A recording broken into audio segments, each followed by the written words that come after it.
কি হয়েছে বন্ধু, তোর মন খারাপ কেন? কই মন খারাপ না তো। তোর জানি কি হয়েছে, একবারে চুপচাপ। কই চুপচাপ, আমি তো তোর সাথে শয়তানি করতেছি। যাই হোক, কি কবি ক। আচ্ছা বন্ধু, তোর কি হইলো? সকালে কলও দিলি না। এমনি ফোন দিই নাই, মনে ছিল না। সব ঠিক আছে? বাসার আন্টির কিছু হয়েছে? না আন্টির কিছু হয়নি, সব ঠিক আছে। সব কিছুই ঠিক আছে, তাইলে বন্ধু তুই একদম চুপচাপ কেন? এমনি তোর কোন সমস্যা বুঝলাম না, তুই এভাবে কথা বলতেছ কেন? তুই একবারে চুপচাপ হয়ে গেছস, সকালে আমার একবারও কলও দিলি না, বুঝলাম না। এমনি। আচ্ছা বন্ধু, তোর কিছু তো একটা হইছে, তোর কাছের একটা বন্ধু, তুই আমার সাথে শেয়ার করতেছস না? কিছু না রে বন্ধু।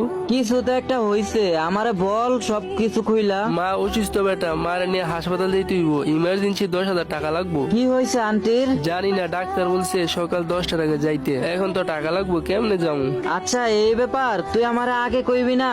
আগে কইলেই তো হইতো। এইটার জন্য তুই মন খারাপ করে বসে আছিস কেন? আচ্ছা সমস্যা নাই।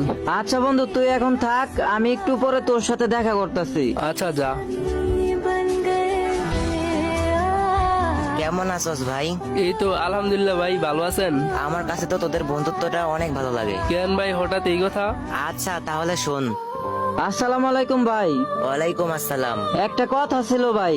জি বলো। ভাই আমার 10,000 টাকা লাগবো, আমার হাতে যে ফোনটা আছে এটা নেন, আর অনেক দরকার আমার 10,000 টাকা। 10,000 টাকা দিয়ে কি করবা? আমার বন্ধু নিলয়ের ফ্যামিলিতে অনেক বড় একটা সমস্যা হয়েছে, তাই 10,000 টাকা অনেক দরকার। ভাই আমার ফোনটা দেখেন, একবারে নতুন কিনছি, তারপরও ভাই আমার 10,000 টাকা দেন, আমার অনেক দরকার। আচ্ছা ভাই, মনে যদি কিছু না করেন, এই টাকাটা আমার বন্ধু নিলয়ের কাছে পৌঁছায় দিতে পারবেন? হ্যাঁ পারবো। এখন বুঝছস? আর হ্যাঁ, তোর বিকাশ নাম্বারটা দে, তোর বন্ধু রাহিম বলছে তোকে 10,000 টাকা পাঠাইতে। দেখেন ভাই, নাম্বার দিছি। হ্যাঁ দেখ, টাকা পাঠাইছি। আয় হায়, এটা কি কইলো বড় ভাই? আমার বন্ধু আমার জন্য ওর শখের ফোনটা বিক্রি করে দিল। ইস, আমার লজ্জা লাগতেছে। আমার বন্ধু ওর শখের ফোনটা বিক্রি করে দিল, তো এখন তোর ফোন নাই, আমি তো এখন আর ওর সাথে যোগাযোগও করতে পারবো না। আর হ্যাঁ, বন্ধুর বিপদ আপদে যদি না থাকতে পারো, তাহলে কিসের বন্ধু হইলে তুমি? বেঁচে থাকো পৃথিবীর সকল বন্ধুত্ব।